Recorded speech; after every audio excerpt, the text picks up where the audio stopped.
Welcome to another episode of Whitetail Rendezvous, coming to you 6 days a week as we interview whitetail experts and hear their traditions and personal stories of the hunt.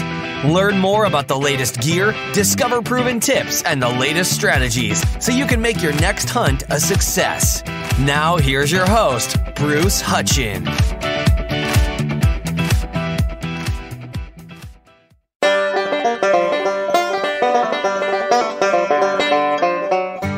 Welcome to another episode of Whitetail Rendezvous, and we're heading to Iowa tonight. Johnny, Utah, Mulligan. He'll explain the Utah in a little bit. But Johnny's been on the show 2 or 3 years ago, wasn't it? Or 4? 4. I can't remember because I know you were working for Tecumate, and then you were getting connected with a great friend of yours, I know, Todd Pringnitz. And why don't we just open the show and get some, remembrance to Todd with White Knuckle Productions? Yeah, so basically, when I was on the podcast last, Todd and I had just recently sold Wicked Tree Gear. We were co-owners of Wicked Tree Gear, and we had sold that to Tecumate Holdings down there in Texas. And, Todd was going to continue being the engineer and designing products for Wicked, and then I was going to take over the director of marketing position for Tecumate Holdings and all of their brands, Tecumate Seed, Wicked, and things like that. And I think when we did the podcast, I was partially in the middle of packing, getting ready to move to Iowa. And so now it's been 3.5 years that I've been out here in Iowa, and there's been a lot of changes. Todd stepped down from the position working for Tecumate after we sold it. And about that same time, I left White Knuckle Productions, that show, and creatively just was going in a different direction. I was getting into more of the photography and the short film side of things, and I kind of realized that I couldn't do them both. I kind of had to pick and choose what I was going to do. So I ended up stepping down as the VP and general manager of White Knuckle Productions, and I started Arrow Wild TV, my own hunting show. And then just recently, right around the untimely passing, that Todd passed away, Tecumate Holdings kind of took a step back, actually the week before he passed. And they said, hey, we just want to shut down operations, scale back a little bit, and here's your negative 5-day notice that you no longer have a job. Oh, geez. So that was February was a rough week. That was kind of a double whammy in the same, to have happen at the same time. I mean, being a husband and, father and the sole, provider, for the family. And then I just found out that negative 5 days ago, I just lost my means of providing for that family. So it was a little bit of a scramble. Took a couple of months of doing a little, soul searching as to what I wanted to do. And fortunately, I've been able to stay in the outdoor industry, now doing professional photography in the outdoor industry. Arrow Wild has continued to grow. Fortunately, we've got a lot of partners that have financially backed the show. And then I'm still doing some product design work, and actually doing some design work for a little backpack company in Bozeman, Montana. Mystery Ranch? Maybe. Yeah. Maybe. Yeah. So hey, I have no problem giving shout outs. I'm completely unbiased. Yeah. Well, good. If you feel the love, have at it. Yeah. No, they're a phenomenal company. Been very good friends with a lot of them over there. And I actually approached them and said, hey, I'm a product designer. I think I could help you guys with some packs as a design/consultant. And so we've been doing that this year, and it's going very well. We've got several packs that we're working on right now that we're going to be launching within the next 6 to 12 months. And so, yeah, I mean, I'm kind of still all over the place, and I'm traveling a lot. Yeah, we'll get into that. And so, folks, Todd Pringnitz was a friend of mine. Obviously not as close to as he was with Johnny. So we just wish his family the best. Yeah. It's like I said, it was a rough deal. And I've talked about this a few other occasions where when you have two people that are that passionate about what they're doing, and then one decides, hey, I want to go a different direction. In the books and in the textbooks, it says that everybody's supposed to be happy for each other, that they're making these career changes. But we leaned on each other so much for what we were doing. And when I decided I wanted to step away, it put a strain in our relationship, almost to the point where we almost became competitors. But at the end of the day, I know that he still cared about me. He still loved me. I still loved him. But we we stopped talking for a little while. And then the craziest thing about it is we were both at the Harrisburg show this year, about 2 weeks before he died. And we bumped into each other there, and we officially buried the hatchet. And I said, look, I'm not mad at you. I'm not in competition with you. You were my business partner and best friend for a lot of years. And just wanted you to know that I care about you. I'm very happy for your family. He had a son born. And so it was nice for us to have that. I say that I'm fortunate that I got that opportunity. I didn't want him to die, but I'm very fortunate that we got to share that moment and clear the air before he passed, because I couldn't imagine carrying that around with me forever.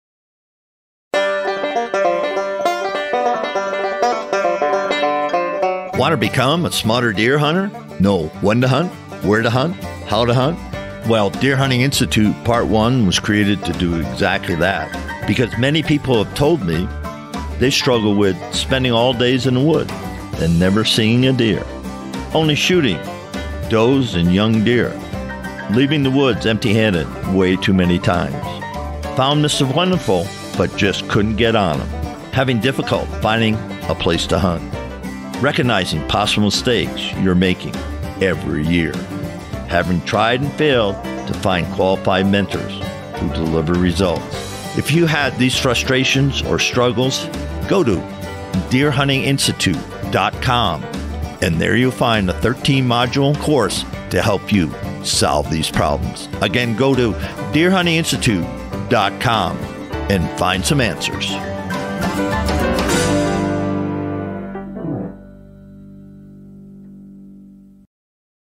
And folks, Johnny is the owner, producer, host of Arrow Wild TV, and he is a professional photographer, and I've been tracking him for a while, and his Instagram accounts and Facebook accounts just are blowing up. Tell people how to get a hold of you on those two social media platforms. So you've got on Instagram, there's @johnny.utah.hunt, and on Facebook, I actually just started a separate Facebook account for myself, and it's just Johnny Utah Hunt Official. Those are my two main pages for myself personally, and then the show also has its own. It's Arrow Wild TV, the same on Facebook, Arrow Wild TV. All right. Thank you for that. So let's fast forward to you got the -5 day and soul searching. Why did you start? Let's just go back into the background of Arrow Wild. Yeah. So, when Todd started White Knuckle, it was revolutionary. It was really one of the first web shows of its kind that it wasn't all about the kill. It was about the mission. It was about the scouting.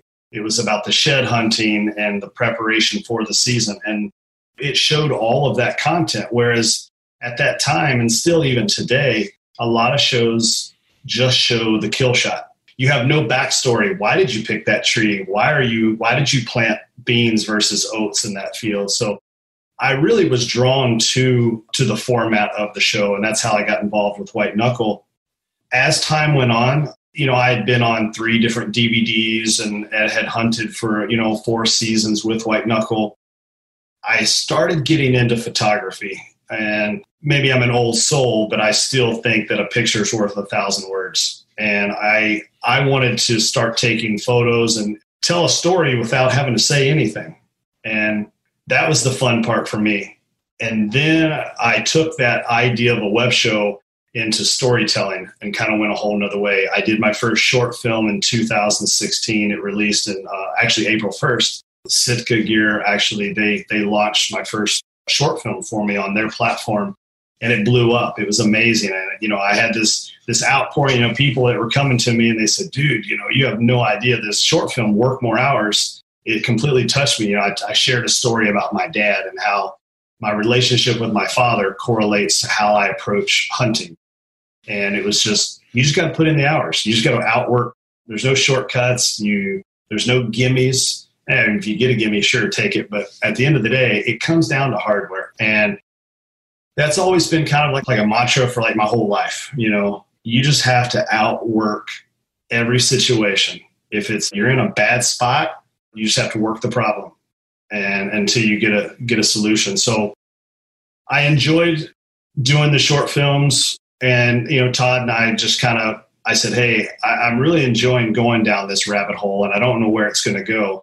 And he's like, look, you have to pick one or the other. It's either white knuckle or it's Johnny Utah. And I said, I'm going to have to step down and go my own way. And that's what I did. And that's how I started Arrow Wild. And it was kind of scary when you leave something that because that was the comfortable thing. I had never done it on my own. And there were some speed bumps. There were some things to learn going in. But I kind of kept the faith that as long as I put out authentic content and tell the story the way it happens, I think I'll find an audience that appreciates what I'm doing. And, now we're going into the 2016 was a slow season, for the startup, but technically this is going into the fourth hunting season as Arrow Wild. And it's been tremendous. It keeps growing every year. We keep picking up new partners. And the cool thing is the partners that we're picking up are products and companies that I've already been using all these years. So I'm not changing anything. It's just now we're recognizing these products more. So it's been a cool deal. Real quick, where the heck did Utah come from? I know the movie Keanu Reeves and all that, but yeah, that's it. Where that came from? That is actually Todd and I were hanging out, having some adult beverages one evening. He made a comment to me. He said something about Johnny Utah, and I kind of laughed and I said, "Oh yeah, the movie Point Break." And he goes, "No, seriously, yeah, the movie Point Break." And a little more back end story to that is, in my previous life, I was a police officer and I did some undercover narcotic work with some federal units. So it kind of pulled the two characters together because in the movie, Keanu Reeves is undercover with the FBI. But he knew how to surf. Now tell me you know how to surf. No, I know how to snowboard, but I don't know how to surf. Yeah, so the name kind of stuck. And then there was a moment there whenever he passed, I actually thought about dropping the nickname. And one of my buddies said, no, if nothing else, that's the one thing that you do from here on out that's kind of a memory of Todd, because Todd's the one that gave me that nickname. I've stuck with the nickname, and I'll keep it to the day I die. Good story. Well said. It's been neat. So here we are. Mm-hmm. We're doing Arrow TV. Now, what's your message? You said, I think I picked up the backstory, and I call that being a 365 hunter, but documenting that and sharing that and teaching people. So let's talk about Arrow Wild in your message. So the message with Arrow Wild, with every episode, I want to educate and entertain. There has to be some entertainment part of it. But at the end of the day, I want to educate. And my position is never my way or the highway. It's just, this is the way that I did it. And the other day I was filming where I was walking into public land here in Iowa to go hang a set, and I stopped and let the camera focus on the sign that describes the exact unit that I'm hunting in. No secrets. Let everybody know exactly where I'm going. And I can tell you that my tree stand is within 1 mile of where I filmed that sign. Actually, if they drew a 1 mile radius, they would eventually find my tree stand. So it's just no secrets about it. I'm showing people, what it is I do, what my approach is to it. And, you get people that say, man, I don't know. I just don't have that kind of time. And I don't know if I can get all that done. I'm not superhuman. I just make the most out of my time. And again, I work more hours. I mean, when this podcast is over with, I'll change clothes and I'll drive 30 minutes to the gym. I still got to get my workout in today. And that's, sure, I want to go to sleep, but I got to get it in. And so that's kind of the way I do it with Arrow Wild is it's just go, go, go, go, go. And really honor the animal, show respect to the animal. And I've said it over and over again. Hunting is a privilege. It's not a right. And that's the way I look at it. It's a privilege that we get to do it. And so we need to give back to make sure that we can keep doing it. And I try to get that message across in Arrow Wild. And Arrow Wild is aired on what channels? Carbon TV, YouTube, and then we also do a lot of short stuff on Facebook for now. There may be some things in the works for cable network next season, but for right now, we're Carbon TV and YouTube. Once you take that step to cable, I mean, we're talking big bucks. It is. It's a big, big risk. And it also comes down to, your audience. Where is your audience? And right now, the majority of my audience is digital, and that's where it makes more sense for me to be. When we put some feelers out, if we think that we can resonate, with the cable audience, then I think it'll be beneficial. I mean, the potential for more eyeballs is there. There's no doubt about it. I like the digital space. I've done well there, and that's where a lot of my partners that I work with, that's where they want me to be, is on the digital side of things.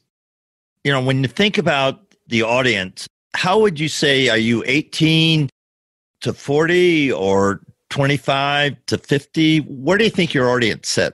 My key audience, as far as engagement through Instagram and Facebook on those platforms, is that 25 to 38. That's kind of my wheelhouse. And, I'm 41. I do know that there's way more active users on social media that are in that 17 to 24 bracket, but that's not my number one demographic. So should I dye my gray so I can appeal to a younger audience? No. Hear it from the old guy. No, just be who you are. And we're going to talk about that during the show. Exactly that point. No, and I'm joking because my wife, she says it gives me a distinguished look. And I think maybe I just look like a hobo. But so the nice thing is conversion. I've never had the highest numbers of engagement. I might get lucky with a post and I might get 800 likes, and then I might get 300 likes the next day on a post or something. But what my partners are telling me on their end of things is, because of the age of my audience, that's the audience that actually has money to spend in the hunting industry. So it's actually doing them better that my audience is an older audience, because my audience isn't buying beer. They're buying tree stands and backpacks. That's interesting, because you can talk about CPM and engagement conversion rates and all that. But in the end, if Buddy over Exonics isn't getting the ching, it don't matter. Yeah. I mean, you could have 1 million likes on every post, but if you're not converting sales, what good is it? What's it doing? No, it's absolutely no good, from a pure business standpoint. And I get messages daily from people that say, hey, I really like the position that you take. You market and you brand the products that you're working with, but you're never like shoving it down somebody's throat. And we appreciate that, because it's more of an honest sale. It's the stuff I use. I know Bill Weidenheim, I'll give you a free shout out, Bill, and Iron Will Outfitters, and it makes a great broadhead. And we talked and everything. And so I'm shooting his broadheads this year. Unfortunately, I didn't get a shot at an elk. I didn't kill an elk. But, I think when I do, and my goal is to shoot any number of deer with one broadhead, because he said, you can do that. So this winter, we'll see what happens. And then I can just say, hey, this is what happened to me. It worked. It's just like Vortex, sporting gold, my long glass, my spotting scope. And I just tell them what I use. This is what I use. And I do the same thing. And people appreciate it. Yeah. Both the client and Mark Boardman over at Vortex, he appreciates that. So, and it's just, I think integrity, and we're going to kind of segue that, but the integrity of you and I and others in the industry, we're not being paid to say anything. We're using the gear and telling people, this is why I use it. This is how I use it. And that's it. Yeah, for sure. And I have a standard thing. I will buy the gear myself if I have to. I mean, if a company says, hey, we want to send you something and we want you to test it out, I've done that as well. But I will not give them a shout out until after I've tested it and so-called I approve it. And who am I? I'm not saying I'm anybody special. I have to approve the product. It has to fit. I'm not going to change the way I hunt to be able to market a product. It has to fit into my style of hunting and the way that I hunt. If that's, if I can check mark, all those categories, then that's when I'll return a call to the company and say, okay, I really like the product. Maybe I don't like this or I like that. How do you see this relationship going? And that's kind of how all negotiations start. There's only been 3 companies that I work with right now that I reached out to them to engage conversation. I've been very fortunate that the companies have all reached out to me to start negotiations. And that's something I'm really proud of, that they sought me out. And when they do that, it's a little more genuine. Great segue to the next topic. I get a lot of calls. I'm sure you get when you go to the Harrisburg show or wherever show you're at, Iowa Deer Classic. People come up, how'd you get in? How can you do this? How can you do this? So Let's just spend a few minutes here and sharing career advice from Johnny Utah. For sure. So I can easily break this down into two categories. The first category being how I got in and the pros and cons of that. I started out with Wicked Tree Gear. So I was a manufacturer in the industry. So when I would meet another company, whether it be a marketing director or the owner, I was introduced, hey, this is the co-owner of Wicked Tree Gear. It wasn't, this is another hunter trying to get free product. So the first impression of me was, okay, this is a co-owner and he's in the suck with us. He's another manufacturer, you know what I mean? So we had something in common, you know what I mean, right off the bat. So automatically, by default, they looked at me differently and it was a little more unguarded. Then things started to come around where people said, hey, wait a second. Like, dude, you're knocking down whitetails left and right with a bow. You only hunt with a bow. You're killing bucks in Kentucky in places where other people aren't killing bucks. What's going on? And then with the white knuckle and the arrow wild, I was able to network in the industry and got to meet everybody that I needed to meet. And, it's no different. Like when a guy like John Travolta or Matthew McConaughey or Johnny Depp walks into the room, their reputation speaks for itself. And people are like, ooh, it's Johnny Depp. People in the industry already knew who I was, and I was legit because I was a manufacturer. So I didn't have to work as hard for that validity, I guess, or legitimize myself. So that helped out.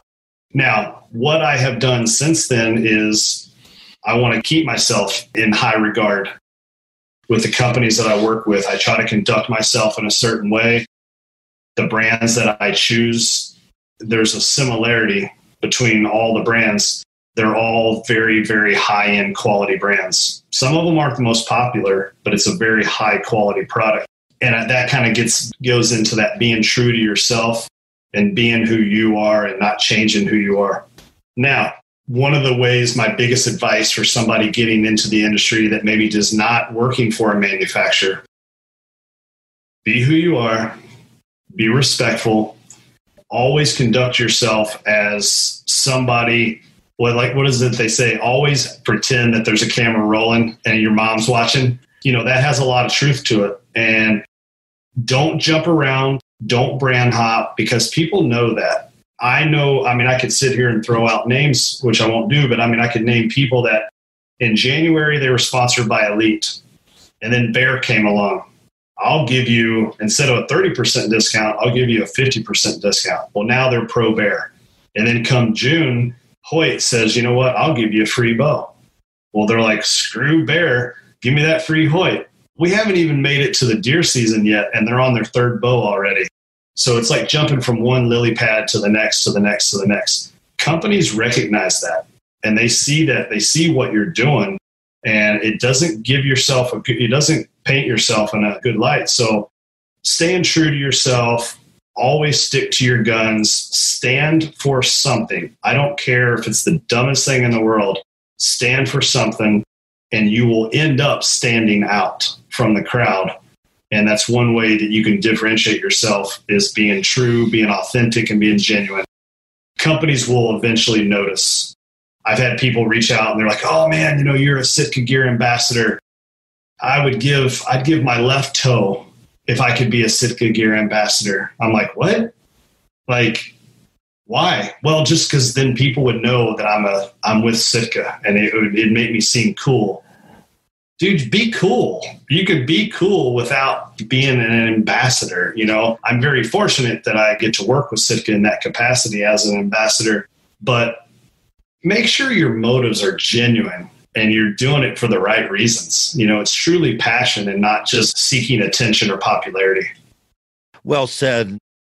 Folks, I'm sure Johnny would take questions, so reach out to him on Facebook or Instagram and, have a conversation. If you're going to get serious, and are serious and approach it right, email me at whitetailrendezvous, at gmail.com or Johnny, and we'll talk to you. But don't say, hey, how do I get free gear? Or how, who do you know in the industry? How's your Rolodex today? Because that flat won't get you anywhere. No, and I get it every day. Well, every I know single day. And I see it more with the younger generation, the 19, 20, 21, 22-year-olds.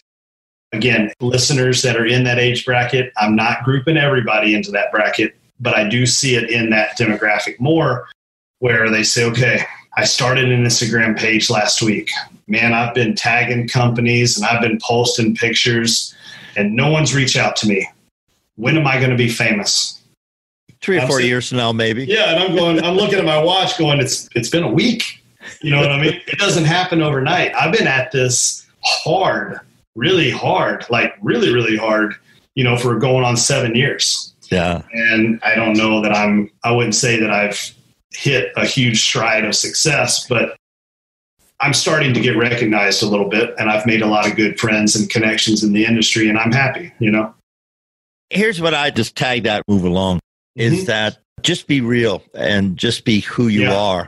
And we were going to tag this. We were going to talk about this at the end, but you wanted to bring this up. And so why not now? Just be who you are as a hunter. That's what it is. I tell people all the time, don't be somebody that you're not. If you shot 100-pound whitetail, don't throw it on your shoulders and carry it out because Cam Haynes carried out an animal last month on Instagram. You see a lot of this monkey see, monkey do. Be you, be your own self.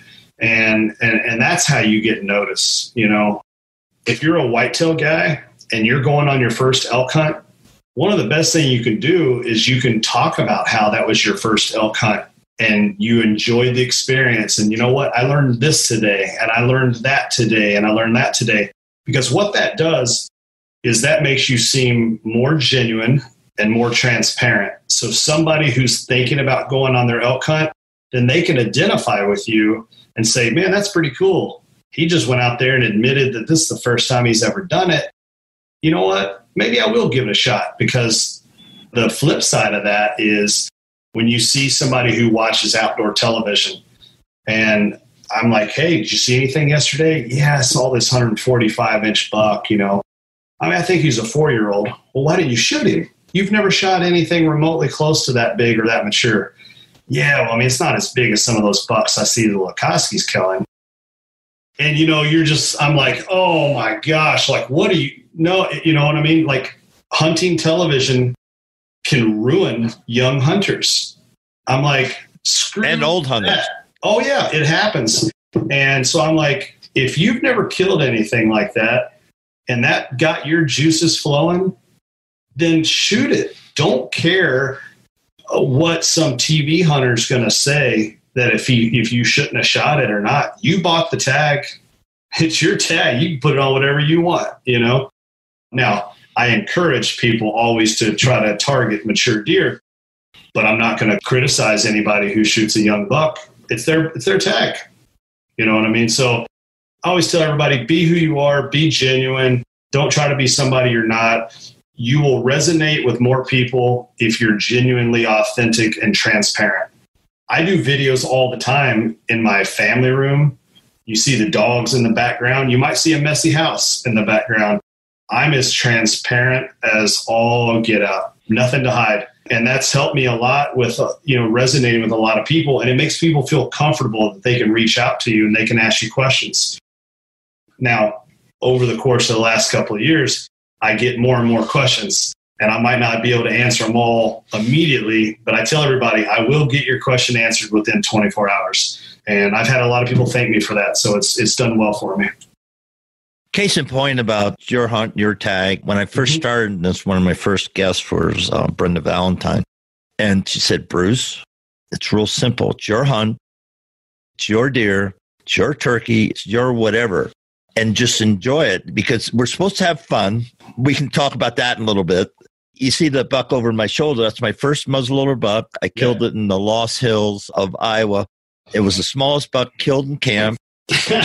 And walked out after 4 days into the bean field. The sun was perfect. I wish I had a camera. a good camera. It would have been iconic. The way he walked out, there were already does in the field, in the beans and stuff, and the shadows hit him. Oh my goodness, look at the brow tines. You can see his brow tine. Oh, yeah. And I saw them. Awesome. I didn't see anything else. I didn't look at his face, his chest. I didn't see anything. He's like a 2.5-year-old deer. He's a young deer.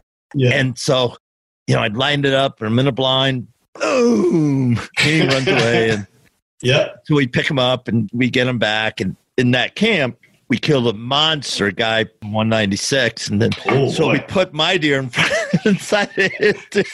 Everybody's giving me, you know what? It was a joy. But I just said, that's a gorgeous deer. And that's why it's on my door, become prettiest deer I have ever shot. Now I've got some Saskatchewan bucks that are bigger, blah, blah, blah. Yep. But it's just a pretty deer. And it's just, it is. It's just a gorgeous deer. And he's 2.5 years old, maybe. And I killed the Booner buck, but it's just 2 or 3 years earlier. Because he's got the frame, everything. I mean, just he's got everything there you want. I didn't let him grow. Future Booner. It doesn't matter. Yeah. Oh, yeah. It's just gorgeous deer. But he is. So, folks, the reason I bring that up is that be happy. Here, Johnny and I are just yucking it up about, my happiness, my passion about shooting a wonderful buck. And I have the video picture in my brain, the memory forever. The sunlight hitting him. The sun was going down. It was just perfect. The guy was on the radio and said, he's a 10-pointer. He's a pretty nice deer. Boom. I didn't even wait. I mean, well, and I think what that says is, I can't tell you what I had for dinner 3 days ago, but I can go back to every single buck I have ever shot in my life. And I can tell you the temperature, the time of day, where I was, what I was wearing, what the wind direction was that day, how far the shot was, what bow I shot it with, what arrow I shot it with. I know every single detail of those hunts. I'm not a savant or anything by any means, but it's that passion for the hunting and how much attention goes into all of that stuff. And I didn't shoot that buck. You did. And I was smiling ear to ear when you were telling me the story about it, because I've been there. I can identify with that. And like you said, it was the memory. It was the way that buck came in with the sun and with those does and across that plot. That's what hunting's all about. It was perfection. In my mind, it was perfection. Yep. And he's on the wall, and that's why I mount stuff, because he's on the wall. I just look at him, and boom, I'm right back to that bean field in Iowa. Yep, that's right. I can have any bad day ever, and I can go out to my family room, and I can look up on the wall and look at the mounts. And by the time I get to the third one, I'm smiling. What I mean? It doesn't matter how bad my day's going. By the second, maybe third buck, I'm smiling again. Yeah.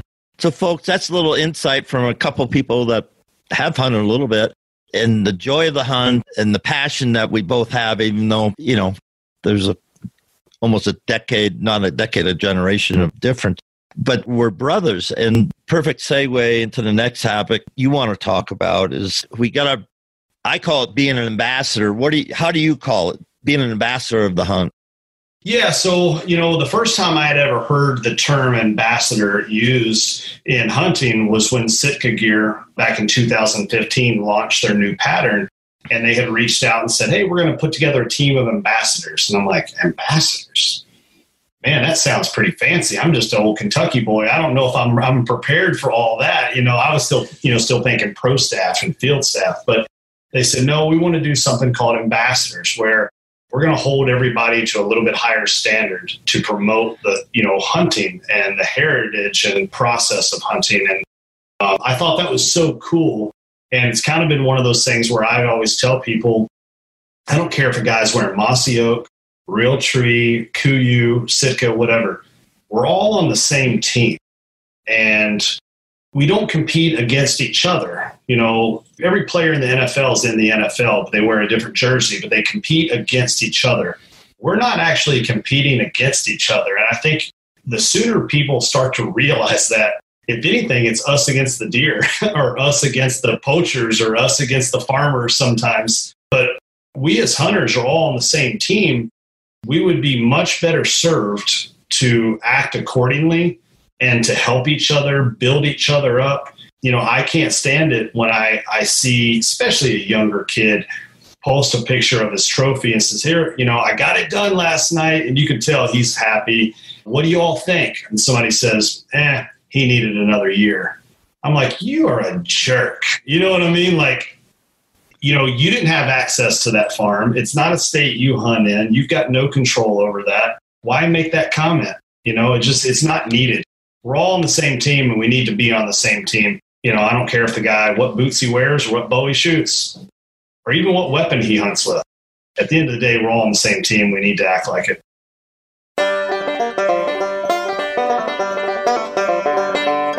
Do you want to become a smarter whitetail hunter, knowing when to hunt, where to hunt, how to hunt? Over the past 4 years, people have asked me, hey, I'm struggling with spending all day in the woods and never seeing a deer, only getting opportunities at doe or young bucks, leaving the woods empty-handed too many seasons. Located the deer of a lifetime, but just flat out missed. Having difficulties finding a place to hunt, recognizing mistakes that you're making over and over again, and you want to eliminate them. Having tried and failed to find qualified mentors. Well, you've come to the right place. Why? Because Deer Hunting Institute Part 1 was created by me, Bruce Hutchin. It's a 13-module course that'll talk about being lost in the deer hunting forest, never hunted. What is a hunter? What is an adult onset hunter? What rules apply? Finding a mentor, choosing a weapon, finding a place to hunt, scouting a hunt location, stand sites, stand access and exit, reading sign, and when to hunt. All these are available for you at deerhuntinginstitute.com. Go now to deerhuntinginstitute.com and sign up for the best deer hunting course in America.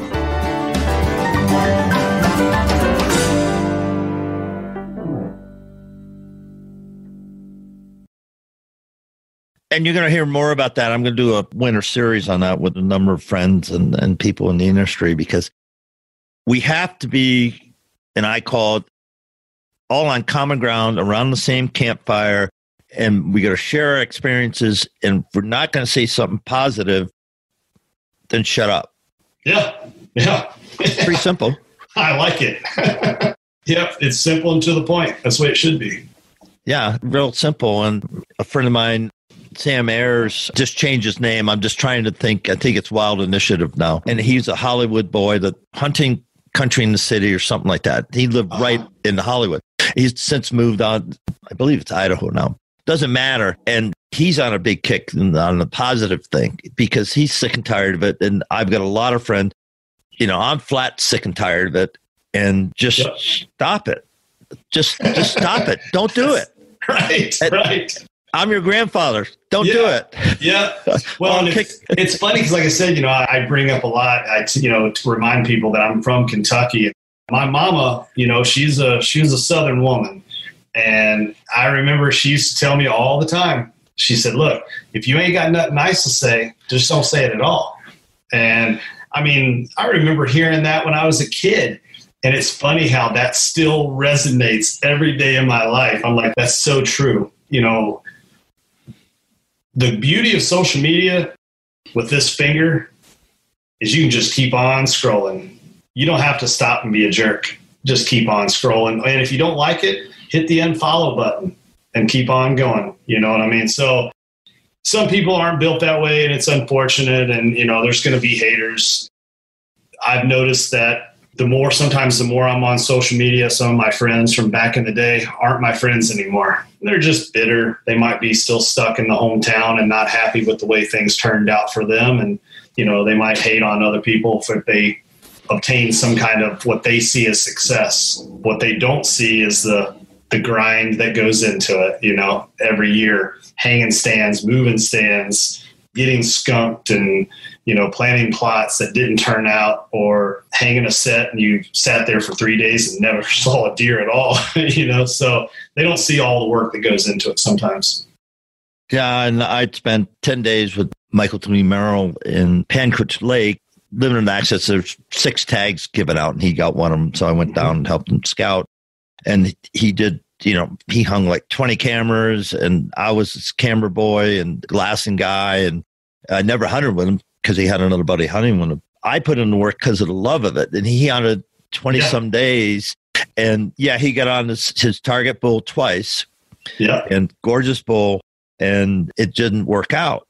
And if you follow him on Instagram, he's putting a series of posts. He's telling the story with his pictures now, just like and we'll talk about the photography in a second. And so the lessons learned, the experience he had, the bulls he saw, the people he met, throw that all into the hunt, and it's unbelievable success. Yeah. Well, and that's the thing people lose sight of is if they didn't fill a tag, they still went on an epic adventure. They did something they've never done before. They didn't get eaten while they were out there. They got to come back and tell the story. That's a success. And I used to always tell people, hunt more, hunt more, hunt more. And I've started changing that, and I've started using a hashtag, adventure more, adventure more, adventure more. And that's what a lot of these things have turned out to be they're becoming adventures. And, like I said, I'm 41 now, and I find myself not so much picking the animals that I want to hunt, but the location that I want to hunt them in. And by location, I mean Montana or Canada, things like that. Those are adventures, taking in the culture and the different styles and stuff like that. That's what's fun for me. And, that's the journey. And talked about, people ask me all the time, they said, you've done this for so long, how do you keep juiced up and stuff? I said, we spent 7 days in the Colorado Rockies, met those 2 young kids that were sleeping in bivy sacks and hammocks. I do have a hammock, by the way. I do not have a bivy sack because I'm not going to sleep in my hammock, but I do have a full-blown hammock. And so we met those 2 guys. Then we met the owner of Bow Dagger on the Forest Service Road. Then we met TJ Gusini and Jackie Gross Gusini in Western Colorado. And she'd been on the show, so I gave her a call. I said, Jackie, it's Hail Mary time. We just got a couple of days left. Sure. What do you think? Can you make some calls in your area, trespass fees or whatever, blah, blah, blah. She said, I'll have TJ call you. And so within hours, we're at their house, having a beer, eating food, and said, well, you can just stay in the garage, in the apartment above the garage. Here's where you're going to hunt, these 3 places. It's above private land, so it's going to be hard. You're going to see elk. Guaranteed you see elk. But sure. Getting them, a different thing. And the whole thing of the story is, those are relationships that I've developed to young people I met. And so getting back, and I'll just underscore it and move on, be the best you, be genuine, transparent, and be an ambassador of the sport, and know about what you're talking about. And you talked about it. If this is your first elk hunt, be it your first elk hunt. Sure. Yeah. And kind of a sidebar on that is, and we might age ourselves here if we go down this rabbit hole. Hunting magazines. I remember reading Gordon's articles and Don Higgins and what I mean, Sam Calora. Nowadays, you see more of the authors are 1-2 year hunters. They're very proficient in their writings, but sometimes, it's interesting to me, depending on the subject matter of what the article is. But yeah, I mean, if it's your first time going on a hunt. So recently, I just came back from Canada on a successful bear hunt. And, Bow Hunting Magazine had reached out about me writing an article. I was very upfront with, this was my first black bear harvest ever. I can't write an article from a position as a professional bear hunter. I did hunt 8 days, but it was my first successful hunt. So I can only write about some of my experiences and what worked for me, and I thought that was important to do. And by no means would I ever try to come across like I was a pro at it. I just got lucky, I learned a long time ago. In fact, I was on Judd Cooney's farm there in Iowa, and Judd's written hundreds of articles back in the day, his day, hundreds of thousands of photos. And he told me, he said, today, your photos have to tell the story and use words only as necessary. So let's talk about that. You're a professional photographer. You do well at it. And, you get a great future in it. And so let's talk about how that all intertwines in the hunt? Yeah. So what started my photography, was Sitka gear. When I joined the Sitka Gear Ambassador program, ambassador team, I noticed that the way that they were doing a lot of their branding and the marketing was through photography. And I was inspired by when you look at a photo and I'm like, I don't have to read the caption. I know what's going on there. I can see the exhaustion on that guy's face. He's in it. He's in it to win it. He's dealing with the struggles or whatever, or the excitement. You see the big smiles and stuff like that. I've always been a big fan of, use 10 words, don't use 200 words and 10 words will do. I took to photography. And again, at this time, I was still in law enforcement. So I couldn't really be in front of the camera that much because I was undercover buying drugs. That was another natural fit, was to get into the photography. I love telling a story. I'm a marketing guy at heart. So a lot of my photos are kind of product lifestyle themed a lot of times. And I really, really genuinely enjoy it. It's like getting to be a fly on the wall and spying on somebody's hunt and just capturing those intimate, I call them intimate moments. They're fully clothed, but they're very intimate moments. You know what I'm saying? Yeah. It's capturing those. And, I was very fortunate here recently. I got to do some photos for, Miss Hannah Barron, the catfish noodler from Alabama. She was in Kentucky and I was on a photo shoot with a client of mine there. And she was in town in camp and she had a successful hunt. In only Hannah Barron's accent was this compliment so cool. But the next day I had some photos done and I sent her 15, 20 photos that I had taken. And she didn't know that I had taken any of the photos. And again, it was capturing that raw emotion when she had just walked up on this beautiful 138-inch velvet 8-pointer in Kentucky. And she said, she goes, I tell you one thing, boy, you can take a darn photograph, So it brought a smile to my face. And that's the other part of it is having people appreciate, because I just captured a memory of that sheer excitement. We talked about it earlier about remembering every aspect of the hunt. It's because we love what we're doing. We had fun doing it. So now not only is there a memory, but now there's a photo to kind of go along with it that tells that story. And in any of those photos that I took of her, you can look at the photo and there is no question about it. That girl is as excited as she's been in months. And she genuinely was living in the moment that she had just harvested this beautiful, beautiful whitetail. And that's what I like about it is, and photos are timeless. They'll never get old. I still like the mount. I've got plenty of photos. Yeah. Of my special critters. I live in a condo now, so all my critters, I kept what I wanted. You can look at a photo and still take you back, but I still like the mounts or the hides. Oh, yeah. That you have.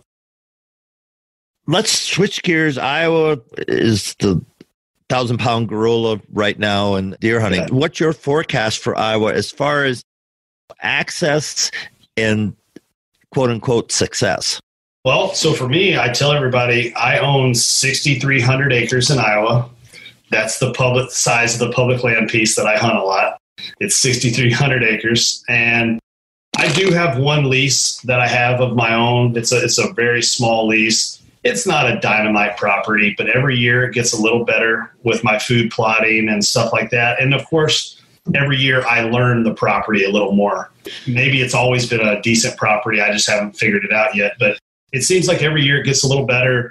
For me, on my private stuff, I don't get a mature buck on trail camera or see a mature buck until we start hitting late October when scrapes are really firing up really hard. That's when I'll start seeing, some bigger deer come in. I do have a trail camera picture of a really, really nice buck this year that I will have to say that that's my target buck. He's probably got 14-inch brow tines. His brow tines are taller than his 2s and his 3s.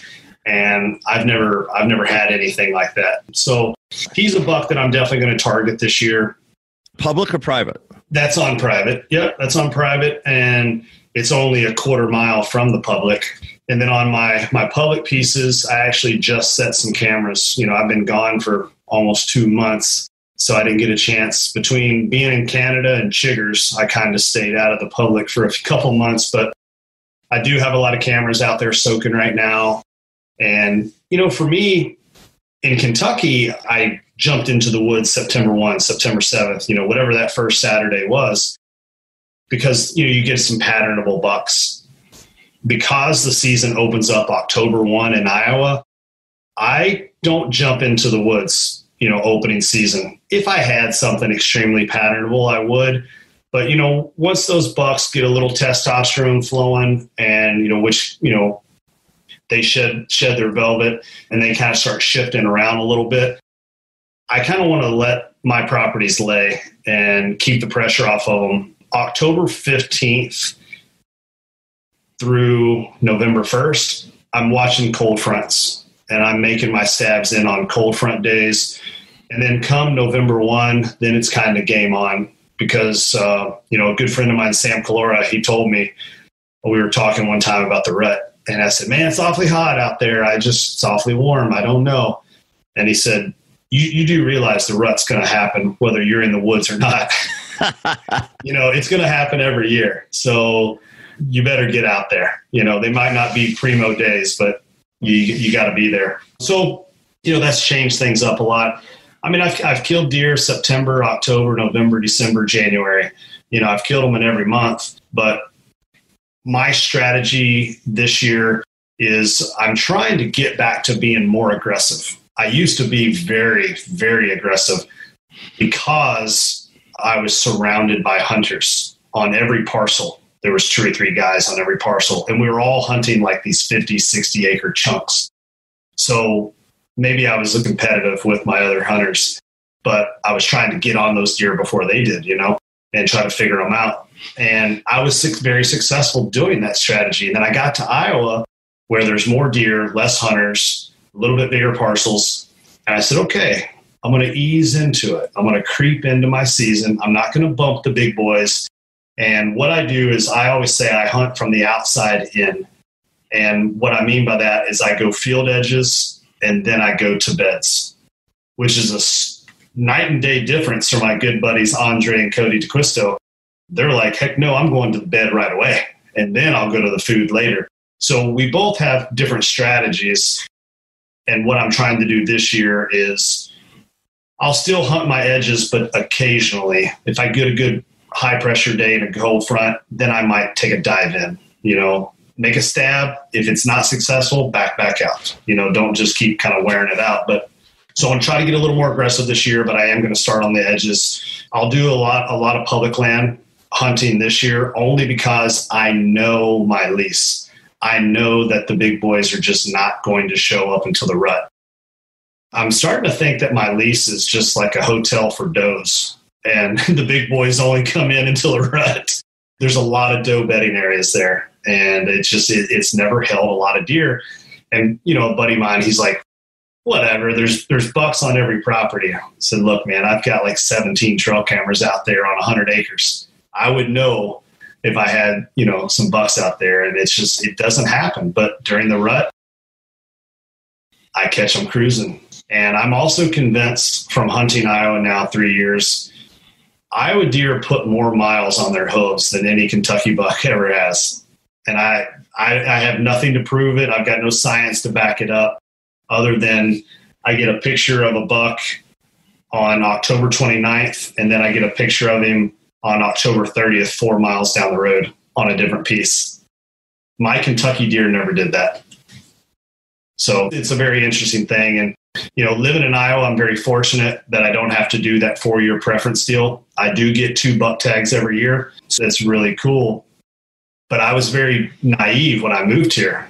I was having dreams of 180-inch bucks, just taking strolls across these big soybean fields. I thought I was going to see that every time I went into the woods in Iowa. That is not the case. There is not a booner behind every tree in Iowa. I'm sorry to disappoint anybody who's thinking about moving to Iowa. That's just not the case. We do have big deer because we have more deer than humans, and we don't have a rifle season. That contributes to having some of those mature deer. But It's no easier than in Iowa than other states. It's just as hard. And a booner's a booner. I mean, it's still a unicorn in the grand scheme of things, you know? Yeah, statistically, somebody once told me the mathematical statistic of a whitetail reaching 180 or 200, and it's just astronomical. Yep. And everybody says, well, you know, you've been hunting a long time and you live in Iowa. How come you haven't shot a 180-inch buck yet? And I said, you know, you cannot kill what's not there. I don't care how hard you pray, you wish, you know, you rub your crystal ball. You cannot make a 180 live on a property he does not live. And I'm a firm believer of that. So, you know, that's where the management can kind of come into. You know, I'm not blessed with a pile of cash to go and lease a bunch of ground. So I kind of have to hunt what I got and try to make the most out of it. Fortunately for me, I'm not a book chaser. I've never been one of those guys that, you know, I'm out for the, do I target older, mature, and bigger bucks? Is that what I would like to kill? Yeah. But the name of the game for me is not to do everything in my power to get my name in the record books, you know? Two things, and I want you to underscore. One, cold fronts. Mm-hmm. Everybody reads about them. Yep. It's all over the media. I remember talking length with Bill Winke about cold fronts and, you know, his success rate during cold fronts. Do you hunt the front of the cold front during the cold front or the back end? So if we're going to have a cold front move through in the AM, then I love to hunt the evening before. I love to get on that front side of it. And I'm also going to hunt it following morning, generally the same spot. Wherever I hunt in the evening is where I'll go back to in the morning. So yeah, I do try to get on the front side.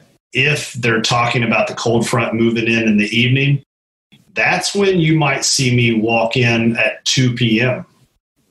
and get on the front side of it right there. Another thing that I really like to watch that I kind of call like a trifecta is if you get into late October and you have a cold front that's coming in, and by cold front, I mean 10 degrees, 15 degrees, you know. Delta. Yeah. I look at 20 degrees, but, you know, you're saying 10 to 15 degree delta. Yeah, 10 to 15. And then you get a little bit of a pop-up shower. You might get wet, but what would happen to me is I would be sitting at the house waiting for it to stop raining. And as soon as it stopped raining, I'd jump in the truck and I'd drive to the farm. And by the time I got out of my truck to cut across the field, they had already made it to the field. So this year, I set up a blind in the same food plot of one of my primo tree stands. So my plan this year is to hunker down in that blind while it's raining. And as soon as it stops raining, I've got a 3-minute walk to get up in the tree across the field. So I can be there already before they walk in. So if you can get a cold front, and then, I mean, deer and turkey both are notorious for that. As soon as it stops raining, boom, they bust out into the open fields. You know, for what it's worth, snow storms come through, you know they're coming through, hunt the front side. And then as soon, I mean, when you can just see a little bit of blue, you know the storm's over. You better be where you want to be, because that's how I killed my first elk ever in Colorado. And somebody had told me that. They said, Bruce, here's how you hunt it. Here's how you hunt this property, blah, blah, blah. Went out. It was over. Yeah. He was coming out and was like everything, you know, deer and elk and cows. He was the first bull through and boom. Yeah. It was over. It's pretty funny. And, you know, and I've had buddies in other states that'll say, I'm like, hey, how come you didn't hunt your cold front? And he's like, I mean, it only dropped like 7 degrees and it's still 70 here. Doesn't matter. If it was 79 the day before and it dropped to 70 or 69 the next day, that's a cold front. It's all relative to your location. Right. You know, some people think, a cold front, are you saying when it drops down to 30 or 40 degrees? No. Any drop in temperature is a cold front. It's that delta. The thing I've learned and been told and had conversations with, it's that delta. And the bigger the delta, the better it is. Sure. Yeah. And you get a high pressure front that pushes through, like I said, with that rain. And a lot of times you'll get that on a rain. That pressure primes right before it rains. Get in the woods. Katie, bar the door. Something crazy is about to happen. And you know, speaking of Todd Pringnitz, I remember there would be days where he would call me. He's like, what are you doing? He's like, I just looked at your area. Your pressure's 31 right now. You've got a like 8-degree temperature drop. He's like, I don't care if you have to call in sick, get in the woods now. And he would always refer to those as kill days. He's like, you don't get that many kill days in a season. You might get 7, you might get 10 primo kill days. And he's like, you have to be in the woods those days. And every year I'm more and more of a believer, of those days. And they are magical days. Yeah, no question about it. So I hope, listeners, you're taking notes. If you take nothing out of our whole discussion for the last hour, take that away. And one thing that you wanted me to bring up, and we're getting the last 10 minutes of the show here, supporting mom and pops. Talk to me about that. Yeah, so I'm as guilty as anybody. I love Amazon. I love that Amazon Prime, getting something in 2 days. And I do order some stuff in mom and pop's shops, but I always make sure that I try to spend money locally with the local bow shops and make visits into the local bow shops. I love going down and hanging out with Sam Calora at Mrs. Dopey. I think through osmosis, I become a better hunter just if I'm in the same room as Sam, And so my big thing with supporting the mom and pops, it comes down to as hunters, that's the barbershop. Sure, the deer might get a little bigger when people, when they walk through the door of the bow shop, but that's okay because that's the heritage. That's where it all started. I almost wish we still had check-in stations because that's a common place where all the hunters get together, and that's where that camaraderie is. How much camaraderie is there in picking up a phone and calling in your deer? None. So I say support the local mom and pop shops because, one, you should do that for your local economy and your local commerce anyways. But, that's where a lot of times the kids get drugged to the bow shop with their dad, oh, we're going to the bow shop again. Yeah, we're going to the bow shop again. And that's where those dreams are created. I remember going out with my dad to some of the fish. My dad was a big fisherman, and going to some of the fishing, shops and bait shops and stuff. And I used to hate it. But once I got in there and I saw all of those old timers, talking about I caught this bass the other day. It was bigger than any bass you caught. And that was cool for me. And I understood why they did it. So if for nothing else, go to your local bow shops and support them because, again, that's the barbershop for hunters. And that's what keeps us all grounded. And that's our tie to the old days of hunting.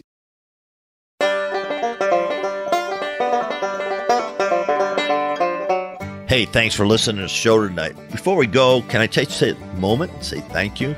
Listen, as we started the Whitetail Rendezvous podcast journey, we had no idea what to expect. But after 4 years, we received a ton of feedback from our over 400,000 listeners and climbing to 500,000. Speaking of which, we are now closing in on over 600 featured guests. Thank you. And a quick shout out to all those who have left an iTunes review and your feedback. I get those and really appreciate it. And it's awesome to see what you have to say, and we do read every single one of them. And I just want you to know that I am incredibly grateful for your kind words regarding the show. And all of the ratings and reviews help us attract more listeners. And if you're one of those new listeners, welcome. Great to have you. By the way, if you haven't taken the time to rate and review our show and like the Hunting on Private Land strategy on how to get permission to hunt a private property, go to whitetailrendezvous.com as a special gift for just rating and reviewing our show. When you get there, look for the start button to get the details. Listen, I'll share you the top technique from some of the top hunters in the country on how do they get permission to hunt on private land. I'll share with you the exact techniques they use to get permission. As my way of saying thanks for rating and reviewing the show on iTunes. So join us next time. And remember, we're all on this journey together, learning, sharing, and becoming 365 hunters.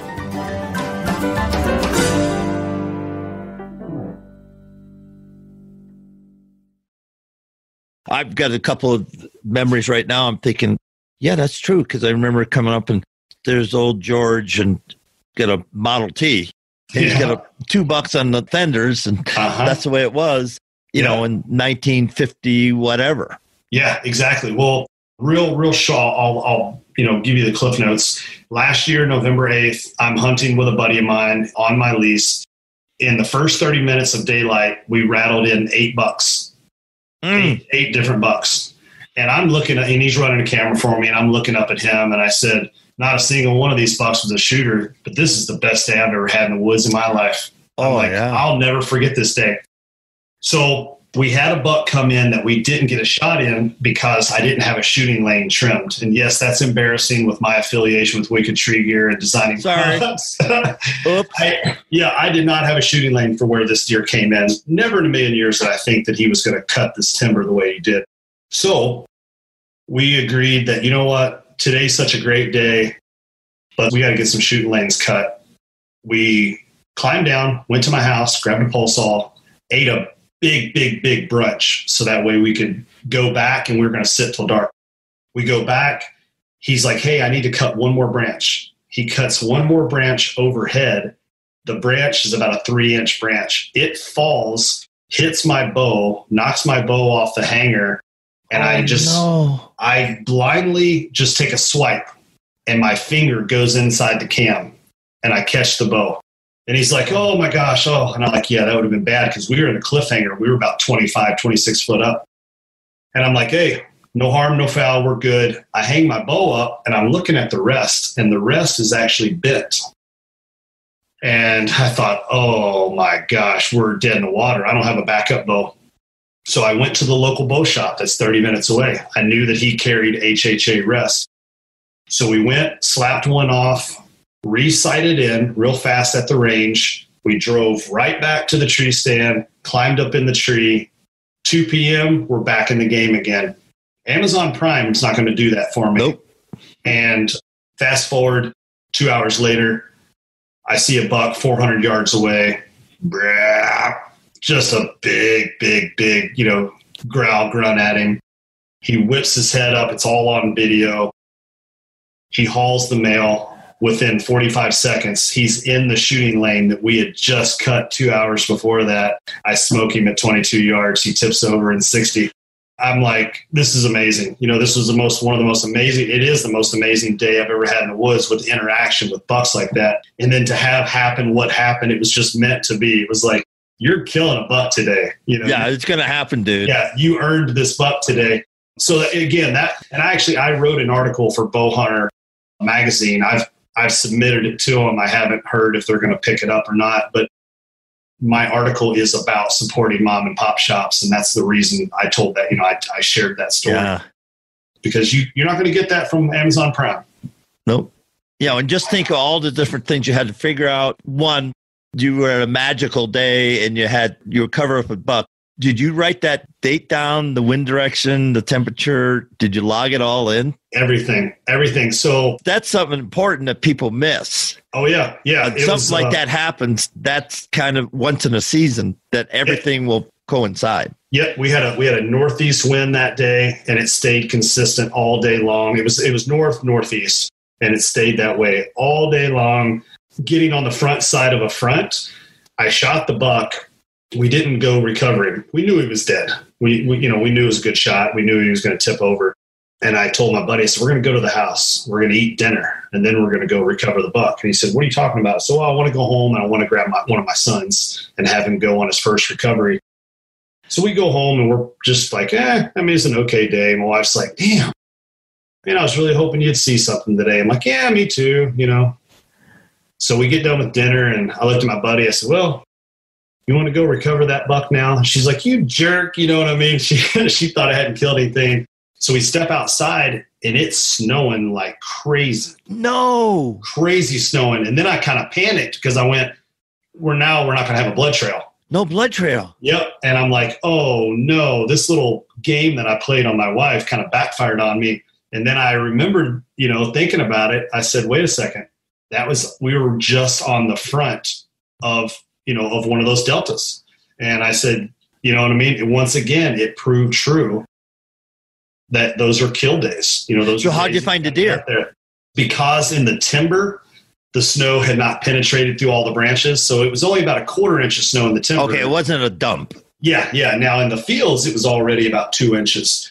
And only because they were big flakes, those big quarter-size flakes. But we walked out there. And as it turns out, it made the most epic cinematic recovery with the snow blowing as we were, dragging the deer out and stuff like that. So it was super, super fun. And like I said, my youngest got to go on his first recovery. And afterwards, a lot of their friends now are on social media. My sons are not hunters. They love to shoot bows, but they've never hunted. But a lot of their friends in this area are hunters, and they came home and, their friends are like, dude, you got to be you're on an episode, you're on a deer hunting video, you got to go out with your dad and recover a buck. Like, your dad's awesome. So if my kids didn't think I was cool, their friends are telling them that I'm cool. So that works for me. That's great. Yep. Well, we've covered a lot of stuff. And so final thought, let's wrap this up. Final thoughts. I like to share this anytime I get a chance. Never apologize for being a hunter, but never give the antis any ammunition if we don't have to. And I'm not saying play the game, but I'm saying play the game. Clean up your deer. Don't do photos in the back with all your beer cans. That's just going to give them ammunition, something to attack us on. Show some respect to the animal, appreciate the sport, build up the sport, do right by it, promote it in the right way, conduct yourself ethically. Be sure to teach the youth and the new hunters the right way to hunt. Don't be teaching them to spotlight and road hunt deer with rifles, and stuff like that. Just do it the right way. Don't be a jerk. Be a good person. Support other hunters. That's kind of my big thing. Enjoy it. Have fun. Don't take yourself too seriously. And please tune in to Arrow Wild TV and check out Johnny Utah. I got to give my own personal plug, and hopefully you like what I'm doing, and hopefully you become a fan, follower, and friend, Well said, and thanks for being part of the alumni of Whitetail Rendezvous, Johnny. And I look forward to more shows and watching your success, watching your brand grow, and it's always a pleasure to have you on the show. I appreciate it. Thanks for having me back. Thanks for joining us. Be sure to tune in tomorrow for another episode of Whitetail Rendezvous, where you can listen and learn from the experts so you can be more successful on your next hunt. Until next time, listen, learn, and succeed.